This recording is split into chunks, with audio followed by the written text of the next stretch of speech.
nice. Does that feel nice in that throne there, David? Yeah, I like to get used to that. Has it sunk in, being called the heavyweight champion of the world? Only today, I think. You know, yesterday was really weird. I got off at a Stansted airport, and it was very surreal. Sort of came through there, and there's people waiting. People have driven miles just to come and see me. Very strange. I wasn't expecting that at all. I expected a couple of interviews maybe, but not that. Not being mobbed like that. It was pretty strange. You said you were going to party. Yeah, I did. After the fight. I did a little bit. I was too tired really. I was too exhausted from the whole build up, the 12 rounds, and it was just so much anticipation.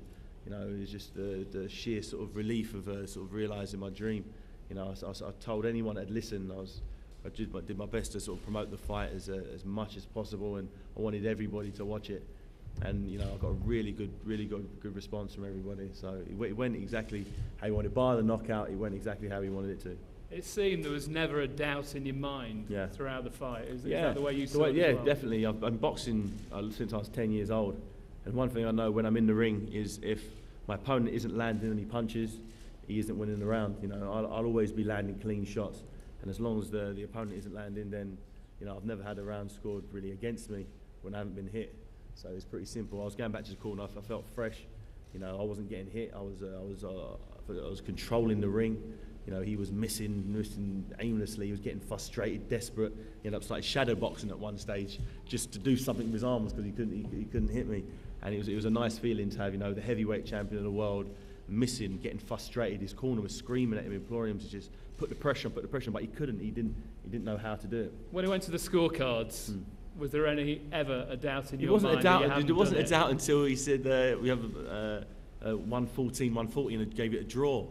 And I was like, if a judge can call it a draw, then what the hell's going on? Because throughout the whole fight, myself and Adam were more than comfortable and happy with the way the fight was going. There was no sense of urgency at any stage. The German, Russian, pretty much all the other broadcasters there had me comfortably winning it, bar Sky for some reason, and it was quite surreal. That was quite strange. I thought someone was winding me up afterwards when they said they didn't. I was like, yeah, all right, whatever.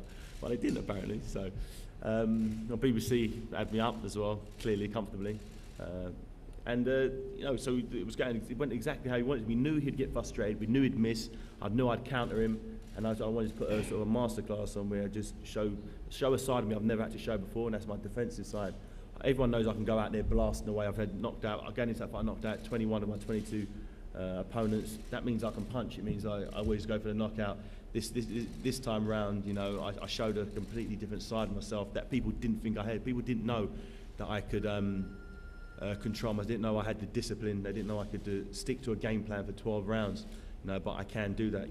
When the chips are down, I can adapt and do whatever needs to be done to get the victory. Is it a case now of enjoying the moment, or are already plans in place for what happens next? It's always about what happens next. I know the fight's just got out of the way, but I'm still okay. What's next?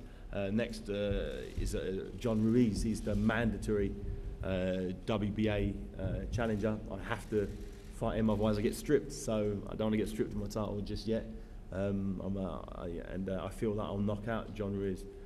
He's a three-time heavyweight champion or something like that. He's won the title many times, but I feel that after beating someone 7'2" or whatever he was, fighting someone 6'2", a foot shorter than him, someone who weighs the same as me, it'd be like having another cruiserweight fight where I just blast straight through him.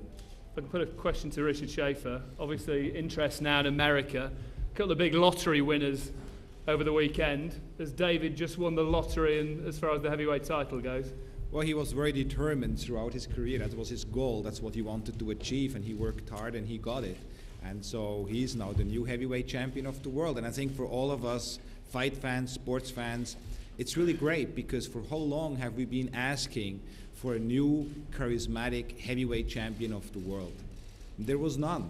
And then when David decided that he is going to enter and move up to the heavyweights, I knew that he's going to achieve his goal, because the willpower he has and the way he works and how hard he works and how determined he is. So here he is. We have a brand new heavyweight champion, and he is as charismatic as one can be. Adam Booth, you were the man that masterminded the victory on Saturday night. It must make you very proud of the way David boxed and David handled himself throughout. You know, the funny thing is that what he did in the fight is what he's been doing in the gym for years. Things that we've been working on. So as the fight goes on, it was just what we knew. It was what we knew. It's only after the event that you realise that having the belief in his abilities, his natural abilities and his natural potential, the belief over the years that we've had against all the naysayers and all the doubters and all the people that try and shoot from sides at us, just sticking to our beliefs in David's ability, all came to fruition on Saturday night. And so, yeah, the answer to the question is immense pride, immense satisfaction, pride in David, pride in the work that he's done, and pride in the job that collectively we've done together as well. Could I open up to the floor? Start with Sky Sports News. Congratulations. Can you just hold up that right hand and just tell us how it's feeling and what it's like this morning? You can pretty much see it. It's pretty bad, you know.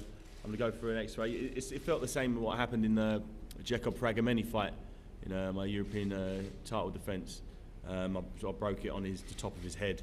But when you ever hit, because the guy has got a low defence, and when I hit him right on the top of his head, and I felt it go, but strangely I hit Valuev on the chin, and it had that same effect, which was weird. It was like hitting someone on the top of their head, hitting his chin. I've never experienced that in all the years of me boxing. I knew it was going to be something unusual and sort of and when I hit him with that shot, you know, I knew, you know, this guy's for real. And I think he licked his lips.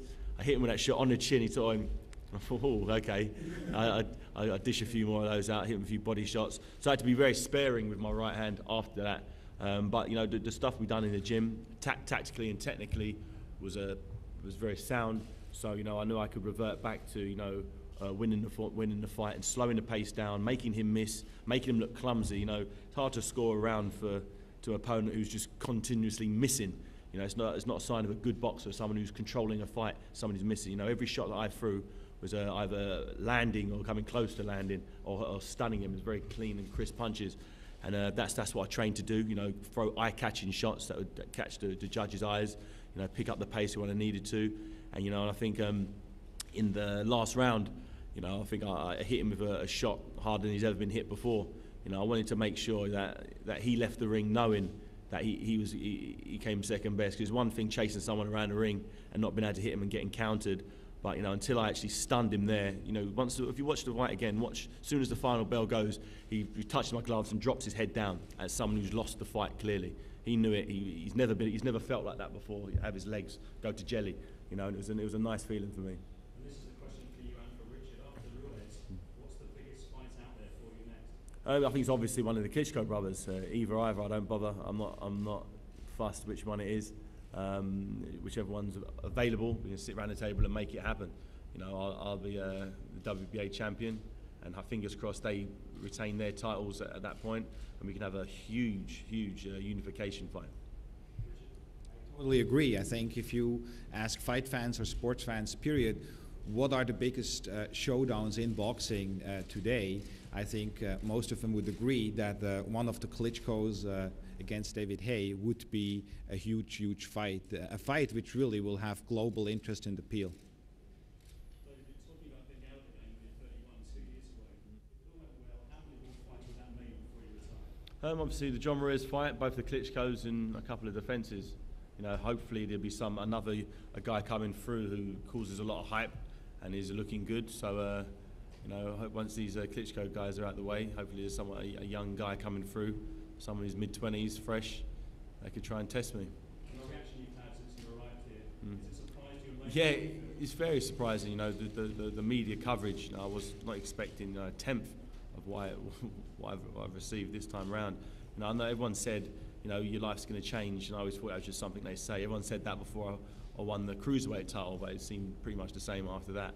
But I can see what they're saying now. I didn't realise how many people saw the fight. It was ridiculous. I'm getting, you know, women, you know, kids coming up to me, people who I wouldn't assume are interested in boxing the slightest, saying, "Oh yeah, I'm not interested in boxing, but you know, I watched your fight. It was amazing. Really enjoyed it." And I was like, "Okay, great." You know, it's a really, that's why I'm in boxing, to, you know, get people involved in it. And I think you know, this has sort of really put boxing back on the map. You know, particularly in the heavyweight division. You know, no one. When was a heavyweight fight? When was the last heavyweight fight that was on the back pages that you can remember? Probably have to go back to 2003 when Tyson fought Holyfield.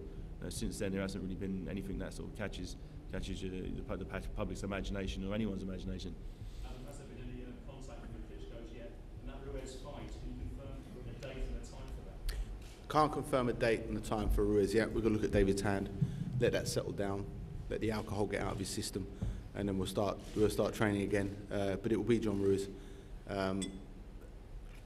and a more of a power punching display that night. As far as the Klitschko is concerned, they can just sit back and watch us enjoy our moment. You know, they're not on my radar for any phone calls. David's a heavyweight champion of the world, and I think the Klitschko's can just deal with their own business first. They have to win their fights first. David has to beat Ruiz. And then if this time they can speak respectfully and sensibly, then, you know, Richard and I can sit down and make the deal happen. When do you think a Klitschko fight could happen, assuming he beats Ruiz? Next year, summer of next year. I'm pretty sure that Richard's already had some interest from some big players with regards to venues. I've had Wembley Stadium contacting me already. You know, David Haye and a Klitschko will be one of the biggest fights in heavyweight history. That's for sure. First things first, get drunk, recover, and beat John Ruiz. Any more questions out there?